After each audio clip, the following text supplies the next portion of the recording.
안녕하세요. 어지환 선생님입니다. 오늘은 사회 디딤 영상 6.25 전쟁 이후에 우리나라의 발전 과정과 그 이후에 나타난 문제점 등에 대해서 함께 알아보도록 하겠습니다. 우리나라 대한민국은 광복 이후에 약 60년 만에 무역 규모가 세계에서 10위권 안에 드는 경제 대국으로 성장을 하였는데요.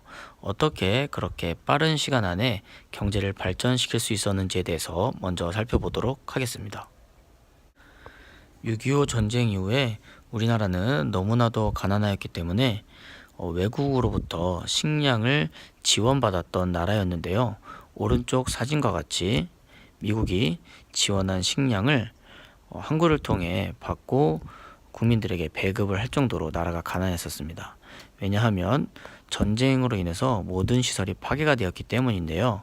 그 이후에 순차적인 경제개발 5개년 계획을 실시함으로 인해서 단계적으로 다양한 산업 분야를 발전을 시켰고요.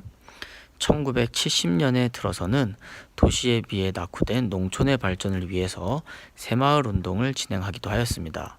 그 결과 대단한 발전을 하였고 그 주요 내용으로는 철강공업이나 또는 고속도로 건설 이런 부분에서의 발전을 생각할 수가 있겠습니다.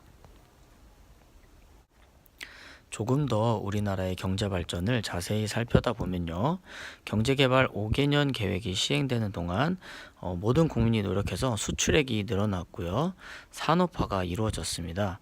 그래서 아까 이야기했듯이 60년이라는 짧은 시간 안에 경제개발을 이루었고 이것을 외국에서는 기적과도 같다 라고 해서 한강의 강인 한강을 붙여서 한강의 기적이다 라고 많이 이야기를 하고 있습니다. 표를 보시면 1960년 1억 달러도 되지 못했던 우리의 수출액이 2015년에는 5천억 달러가 넘게 무려 17,560배나 증가한 것을 알 수가 있습니다. 그만큼 우리나라가 빠른 시간 내에 큰 규모의 경제 발전을 이뤘다는 것을 알 수 있고요. 그 바탕에는 자동차 산업이나 반도체 산업 이런 산업들이 있었다고 볼 수 있습니다. 그러나 우리가 국어 시간에 공부했듯이 환경오염과 같이 경제 발전으로 인해서 많은 문제점들이 발생하게 되는데요. 많은 사람들이 도시로만 이사를 가다 보니까 농촌의 일손이 부족하고요. 그리고 도시로 몰린 노동자들의 어떤 근로, 조건 문제, 그리고 교통, 체증 문제, 주택이 부족한 문제 이런 문제 등이 발생했고 그리고 결정적으로 우리가 공부했던 환경오염 문제가 심각하게 떠오르게 되었습니다.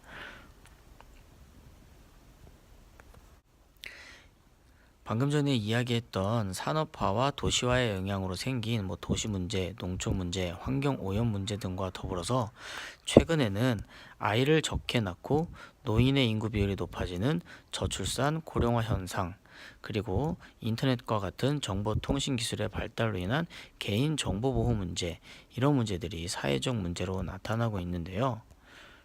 인구가 줄어들면 우리나라는 더 이상 발전하기가 힘들겠죠. 그래서 나라에서는 출산을 장려하고 있습니다.